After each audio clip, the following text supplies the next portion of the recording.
दुनिया पर बड़ा खतरा, ग्लेशियर पिघलने से डूब सकते हैं कई देश। पाकिस्तान पर ममता कुलकर्णी ने कर दिया बड़ा खुलासा। ट्रंप के हर फैसले को अमेरिकी कोर्ट से लग रहा झटका। एलन मस्क को ट्रंप ने विदाई में दिया एक खास तोहफा। दुनिया का सबसे भूखा प्यासा शहर बना गाजा। नमस्कार, मेरा नाम है शालिनी और आप देख रहे हैं द न्यूज 50। स्वागत है आपका हमारे खास प्रोग्राम दुनिया के हालचाल में। चलिए नजर डालते हैं इन बड़ी खबरों पर विस्तार से। हमारी दुनिया की मौजूदा जीवन शैली के कारण इस सदी के अंत तक धरती का तापमान 2.7 डिग्री सेल्सियस बढ़ सकता है। इसका मतलब है कि ग्लेशियरों की 3/4 बर्फ पिघल जाएगी और सिर्फ 1/4 बचेगी। कई तटीय शहर जैसे भारत में मुंबई, चेन्नई और विशाखापट्टनम लगभग 2 फीट पानी में डूब सकते हैं।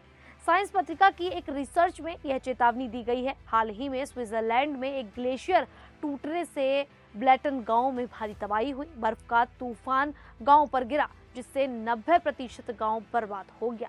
एक 64 साल का व्यक्ति लापता है। वैज्ञानिकों ने पहले ही इस ग्लेशियर के टूटने की चेतावनी दी थी, जिसके बाद 300 लोगों और उनके मवेशियों को हटा लिया गया था। तापमान बढ़ने से ग्लेशियर पिघल रहे हैं, जिससे भारी बारिश, सूखा, तूफान और बाढ़ जैसी आपदाएं बढ़ रही हैं। रिसर्च कहती है कि अगर तापमान बढ़ना बंद भी हो जाए तब भी ग्लेशियर सदियों तक पिघलते रहेंगे। वेनेजुएला का आखिरी हमवोल्ट ग्लेशियर पूरी तरह खत्म हो चुका है। यूरोप में 2000 से अब तक ग्लेशियरों की 30 से 40% बर्फ पिघल चुकी है।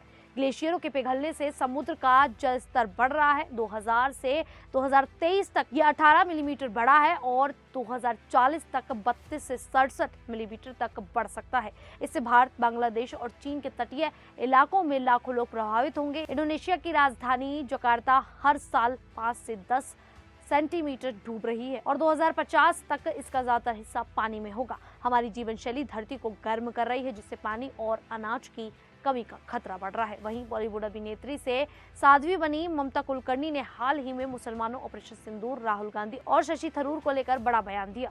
उन्होंने कहा कि उन्हें मुसलमानों से बहुत प्यार है और बॉलीवुड के दिनों में पाकिस्तान से उन्हें रोज 50-50 खत मिलते थे। ममता ने बताया कि दुबई में साधना के दौरान उन्हें शांति मिली और मुसलमानों ने उनकी बहुत मदद की। हालांकि उन्होंने साफ कहा कि वह आतंकवाद का समर्थन नहीं करती, क्योंकि आतंकवादी का कोई धर्म या रिश्ता नहीं होता।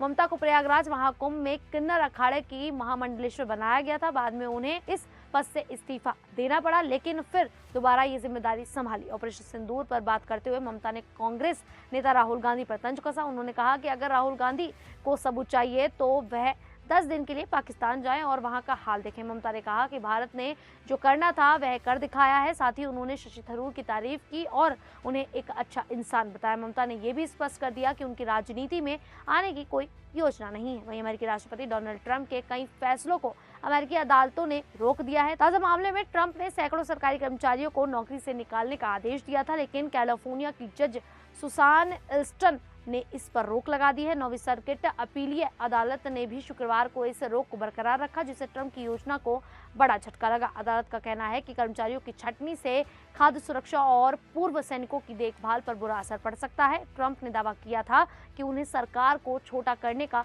जनादेश मिला है। उन्होंने अरबपति एलन मस्क को दक्षता विभाग का जिम्मा सौंपा था। अब तक करीब 75,000 कर्मचारियों को नौकरी से निकाला गया या छुट्टी पर भेजा गया है। ट्रंप के अन्य फैसलों जैसे गैर अमेरिकी बच्चों की नागरिकता खत्म करना और व्यापक टैरिफ लगाना को भी कोर्ट ने असंवैधानिक बताया। विदेशी सहायता कार्यक्रमों में कटौती पर भी रोक लगी है। इन फैसलों को श्रमिक संगठनों और शहरों ने कोर्ट में चुनौती दी है। वहीं डोनाल्ड ट्रंप ने शुक्रवार को व्हाइट हाउस के ओवल ऑफिस में टेस्ला के सीईओ एलन मस्क के लिए एक विदाई प्रेस कॉन्फ्रेंस की। ये conference department of government efficiency में मस्क के 130 दिन पूरे होने पर हुई, जहां उन्होंने सरकारी खर्चों में कटौती की। इस दौरान हजारों सरकारी कर्मचारियों को नौकरी से निकाला गया और निजी डेटा के दुरुपयोग को लेकर कई मुकदमे दर्ज हुए। ट्रंप ने मस्क की तारीफ करते हुए उन्हें दुनिया के सबसे बेहतरीन बिजनेसमैन, लीडर और देशभक्त बताया। उन्होंने कहा कि मस्क ने सरकारी सुधारों में शानदार काम किया, लेकिन उन्हें आलोचनाओं का सामना करना पड़ा। ट्रंप ने कहा कि 90% अमेरिकी उनके काम की सराहना करते हैं। इस मौके पर ट्रंप ने मस्क को व्हाइट हाउस की एक खास सोने की चाबी उपहार में दी, जो एक लकड़ी के डिब्बे में थी। यह चाबी ट्रंप के पिछले कार्यकाल यानी कि 2017 से 2021 की थी। ट्रंप ने 2020 में इजराइल के प्रधानमंत्री बेंजामिन नेतन्याहू को भी यही चाबी दी थी, जिसे उन्होंने अपने और अमेरिका के दिल की चाबी बताया था। ट्रंप ने कहा कि यह चाबी नेतन्याहू को हमेशा व्हाइट हाउस में प्रवेश देगी। गाजा में इजरायली हमले और भुखमरी से हालात बहुत खराब हो गए हैं। करीब 54,000 लोग मारे जा चुके हैं, जिनमें कई की मौत भुखमरी से हुई है। संयुक्त राष्ट्र ने कहा है कि गाजा दुनिया का इकलौता स्थान है जहां हर व्यक्ति भुखमरी के खतरे में है। लोग खाने के लिए तरस रहे हैं। गाजा शहर में अराजकता फैली है। भूखे लोगों ने WFP के गोदाम में लूटपाट की, जिसमें 2 लोग मारे गए। रफा में अमेरिका और इजराइल समर्थित गाजा ह्यूमैनिटेरियन फाउंडेशन के नया खाद्य वितरण केंद्र खोला, लेकिन वहां भी हजारों लोग पहुंचे। इस दौरान इजरायली सेना ने हवा में गोलियां चलाई, जिसमें 50 लोग घायल हो गए। हमास का कहना है कि उनके साथ पुलिस वाले लूटपाट रोकने की कोशिश में मारे गए। इजराइल ने इस पर कोई टिप्पणी नहीं की, लेकिन उसने आतंकी ठिकानों पर हमले किए, जिसमें 44 लोग मारे गए।